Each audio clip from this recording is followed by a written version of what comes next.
There's a car everyone seems to love, a cult icon in the car world. People are paying 10, 20, even 40 grand for this car. It's my dream car, and somehow I have one. And no, it's not some exotic, it's this old BMW. This is my 1987 BMW E30 3 Series. You see, I've owned it for years, driven it hard, modified it, swapped it, and then I broke it. 9 months ago, the engine made a noise I'll never forget. So I did what any responsible car enthusiast would do. I towed it home, parked it, and did absolutely nothing. It's been sitting like this ever since. Now it looks like a barn find. But this changes now, because today I'm finally tearing it apart. I have no idea what I'm doing. I never opened up the engine before, but I have to find out what went wrong and if this car can never run again. Okay, but first things first, I gotta get this thing out of here.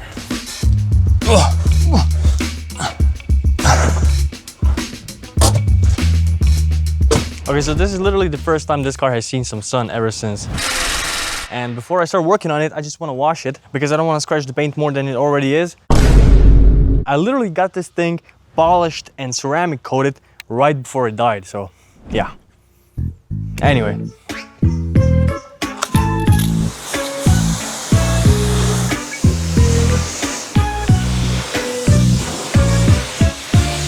Okay, so now that this thing is sort of clean, I gotta get it rotated 180 degrees, so it's gonna be easier to work on when I put it in the garage. And this is gonna be kind of hard. Oh shit. How am I even supposed to? It's an uphill, by the way.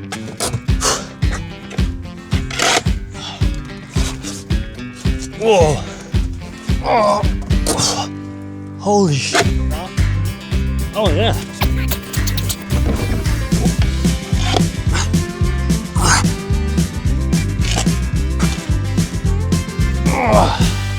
Yeah, let's go. So, this guy is the problem. And if you're wondering what this bag is doing here, that's because I removed the valve cover already back in January. Obviously, it didn't come very far with the work because as soon as I removed the valve cover and saw what happened, I kind of lost the motivation. But before we get into this, this is the M42 B18 engine. Originally, it came from BMW E36 318 IS.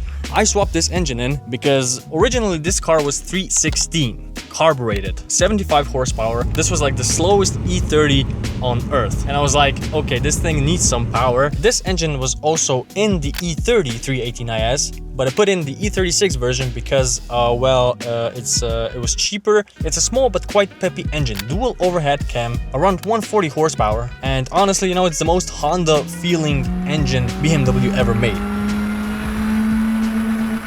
It's actually known for being quite reliable, but, you know, like anything old, things tend to break. Now, judging by that sound it made when it broke down, I'm thinking that the timing chain skipped. But obviously, you cannot really confirm that just by listening. So, yeah, let's go. So, here's how one checks if the timing chain actually skipped. First, we gotta remove the valve cover. Yeah, it's that simple. And then, voila! Now we have to set the engine to top dead center. That's when cylinder 1 is at the very top of its stroke. To do that, we have to line up the TDC mark on the crank pulley with that arrow here. Now we have to check the cam sprockets. Each has a little arrow, and on the M42 they should both point straight up with the engine. Well, it's pointing straight up, yeah, but that's not the way it should be pointing. It should be pointing like right here, but it's here. That's not good. So yeah, I think that confirms it. The timing chain did indeed skip some teeth. 1, 2 or 3 teeth. I'm not sure what that means. If anybody knows what that means, like, did valves and pistons actually hit each other? I hope not. Well, that hope didn't last. Because later that day, my friend came over with a camera so we could check for damage before going any further. And there it was. Scars on the pistons. Clear marks where the valves hit. Now, why did that happen? Because this is an interference engine. The pistons and valves share the same space, and if the timing isn't perfect, well, they collide. And when they do, you get bent valves. Or worse. Alright, so it's a new day with the E30. Yesterday we saw what happened, and it looks pretty bad. But you cannot really judge the damage just by staring at it through the camera. So now the question is, if the cylinder walls actually took a hit. So, the only way to find that out is, well, we've got to pull the head. Alright, so first of all, I have to remove the fan. And this one should be counter-threaded, I think. So that means I have to loosen it to the right. What? Whoops. Oh, and this one should apparently be stored like that. Do not lay it down, because I don't know why. It's just that everybody's saying that. So now that the fan is off, I got, where should I even start? Whoa. Guess I'm gonna start with removing the water lines. Oh. Oh. Okay. These are one of the perks of having a 4-cylinder, because you can just do this.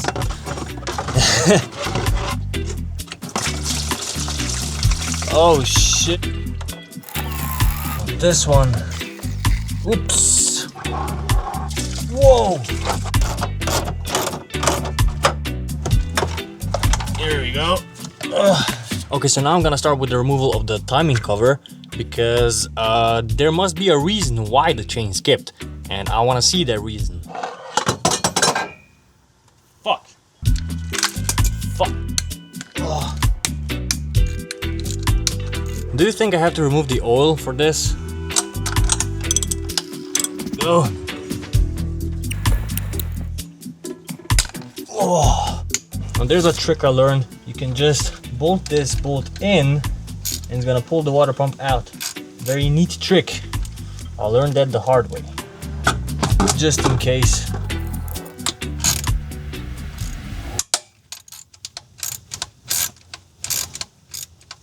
Did I just break a water pump? Holy sh... What the f... Bro. Now how am I supposed to get this out, huh?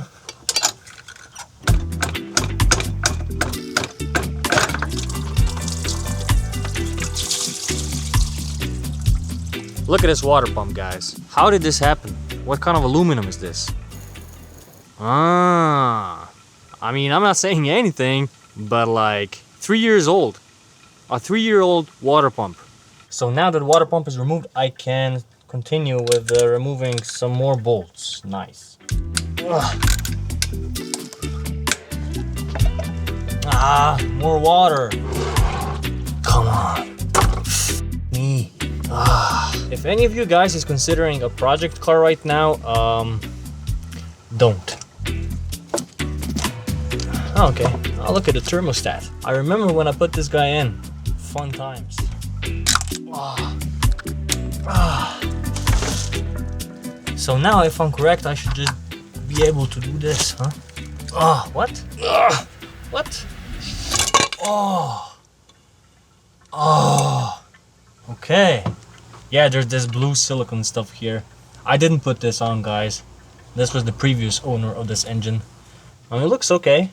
What's this? What? Look at this. I just found this in the timing case. At this point I had to move the car into the garage, because apparently the wind had other plans. And then came the intake. Ah, the intake. First, the throttle cable. A 30-second job. That took me 30 minutes. How do I remove this? Ah! What the f... How do I get this off? Oh, my back. Oh. Whew. Then the hoses. Those damn hoses. My back, man. Holy sh... Oh.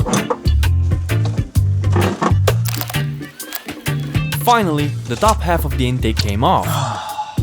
There it is, guys. The intake. Then the fuel rail. Le injectore. Some more hoses.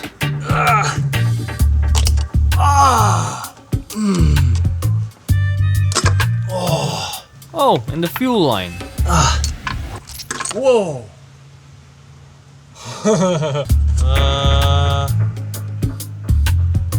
And hoses again.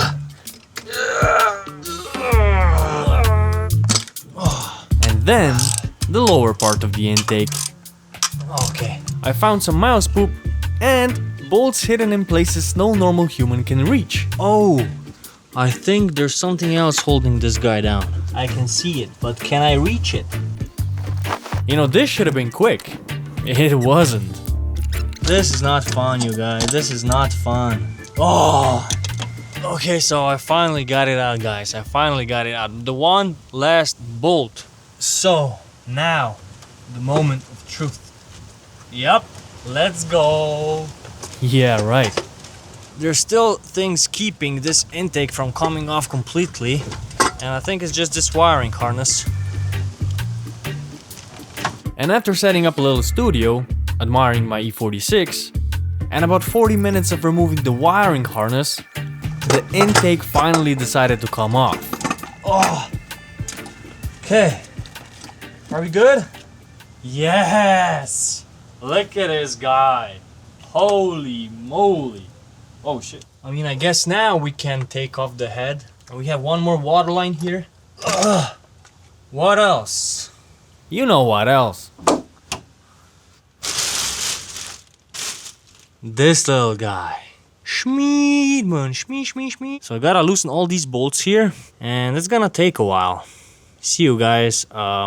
Yeah. It's night outside already. You know, that took me about 2 hours. I'm not gonna lie. Okay, so now I just have to remove the sprockets and this timing chain guide. And then we should be good. Then I proceeded to spend another hour slowly destroying my sockets. Fuck me, man. I'm gonna have to try with this one. This is not a good idea.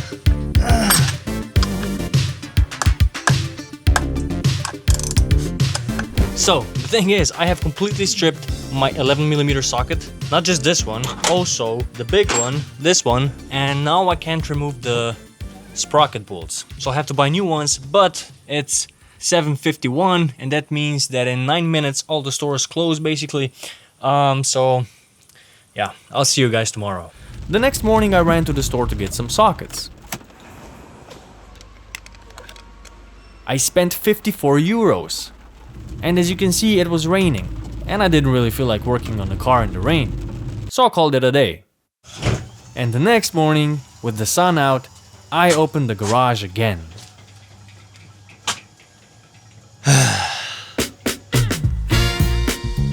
Yep.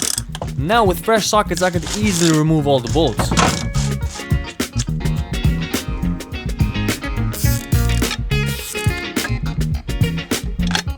So now the head bolts can come off.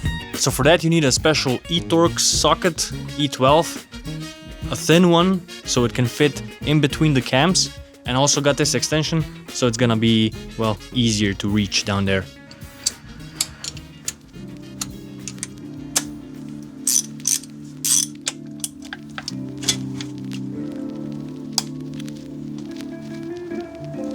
Okay. Wasn't that hard?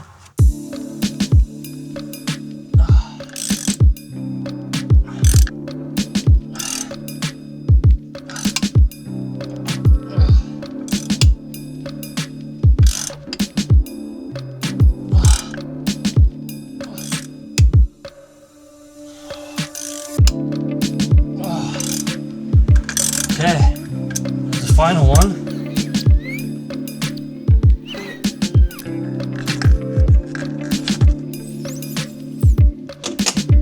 Now, the moment of truth. Of course. Oh, we have some more stuff here. Okay. Huh.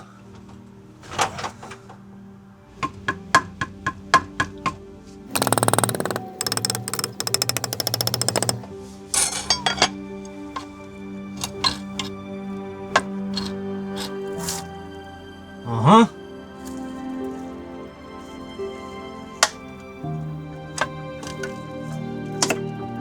Ooh. Let's go. Whoa. Oh shit. Oh, it's super heavy. Oh. Oh,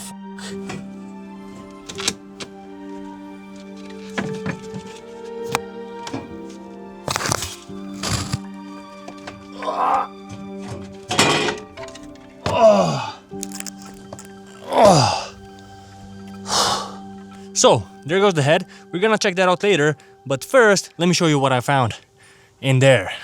This is how it looks like.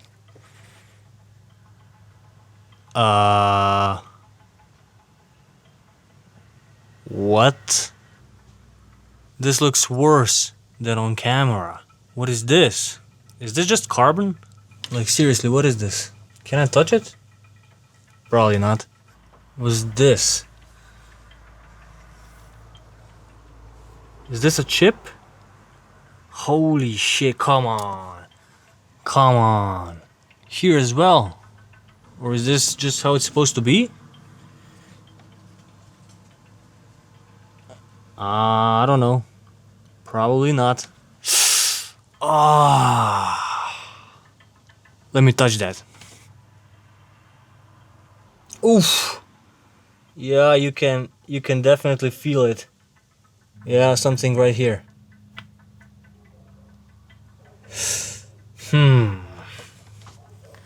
So what do you guys think? Is this not fixable? I mean, fixable. I don't want to fix this because there's no point in fixing this. I just want to know if, you know, I can just put a rebuilt head on and I can just go. But I'm guessing not with these indents. Let's check the head. That looks like bent valves for sure. For sure. I've never seen bent valves, but like this looks like bent valves to me. That's probably what hit the cylinder wall. Look how it's sticking out. And this one, holy shit, look at this. Yeah, this definitely did some damage. So I'm pretty dumb. Like, this was the head gasket, not the actual block that was bent in. Oh no, it was an actual block. Okay. So this is the damage, but that still doesn't explain why the chain skipped in the first place. So I pulled the lower timing cover. And yeah, that's when I found it. Plastic, big chunks of it, sitting at the bottom. These are pieces of the timing chain guides, and over time, the plastic just gets brittle, I guess. It breaks apart. And here you can see the lower guide snapped, and I'm guessing once that broke, the chain lost its tension, went loose, skipped a tooth or two, and everything just snowballed from there. You see, that's the weak spot of these engines. The chain is big and tough, and it usually doesn't stretch that much, but the guides don't last forever. And in my case, well, I should have replaced them earlier. That's on me. Lesson learned, I guess. Yep, looks pretty doesn't look good. But then again, you know, I'm not that surprised because that sound was nasty. And I was already expecting the worst. So, and this is the worst, right? I mean, I'm not sure how any more worse this could have gone. Still, this isn't the end. You know, I do want to get this car back on the road as soon as possible. And if you want to follow along, either with the rebuild or buying a new engine or whatever comes next, make sure to like and subscribe. And yeah, that's it. So thank you guys for watching, and hopefully I'll see you soon in the part 2. Bye bye.